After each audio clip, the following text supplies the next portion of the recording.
आइए atomic structure के कुछ और फॉर्मूले देखते हैं। तो सबसे पहला फॉर्मूला बच्चों हम लोग देखने जा रहे हैं फोटॉन्स की एनर्जी का। तो अगर आपको फोटॉन्स की एनर्जी निकालनी है तो फॉर्मूला होता है एच न्यू, या इसको लिख सकते हैं एच सी बाई लैम्डा। और इस फॉर्मूले में ये एनर्जी फोटॉन्स की है। एच होता है प्लैंक्स कांस्टेंट, प्लैंक्स कांस्टेंट, और इसकी वैल्यू होती है बच्चों 6.63 into 10 to the power minus 34 joule second. यहां पे बच्चों c होता है velocity of light 3 into 10 to the power 8 metre per second, और लैम्डा होता है वेवलेंथ ऑफ रेडिएशन, ये मीटर में होगी, ठीक है। और इस तरीके से आप एनर्जी निकाल सकते हैं।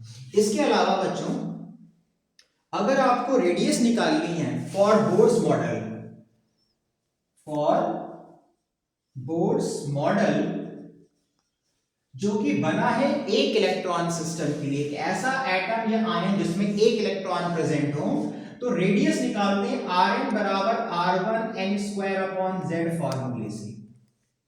यहां पे बच्चों Rn का मतलब होता है रेडियस इन nth ऑर्बिट। R1 होती है first bore radius which is 0.53 angstrom, n होता है ऑर्बिट नंबर, और Z होता है atomic number of the species. तो अगर आपको किसी भी ऑर्बिट में रेडियस चाहिए तो आप यहां पे R1 ऐसे ही रखेंगे, n और Z अलग अलग हो सकता है। तो यहां पर एक चीज और, Rn directly proportional to n square, Rn inversely proportional to 1 upon Z, ये ध्यान रखिएगा। इसी तरीके से बच्चों अगर आपको वेलोसिटी निकालनी है nth ऑर्बिट में तो ये होता है v1z upon n, nth orbit में इलेक्ट्रॉन की वेलोसिटी। यहां पे v1 है 2.18 into 10 to the power 6 metre per second, z वही है atomic number, n orbit number, यानी कि vn directly proportional to z, inversely proportional to n।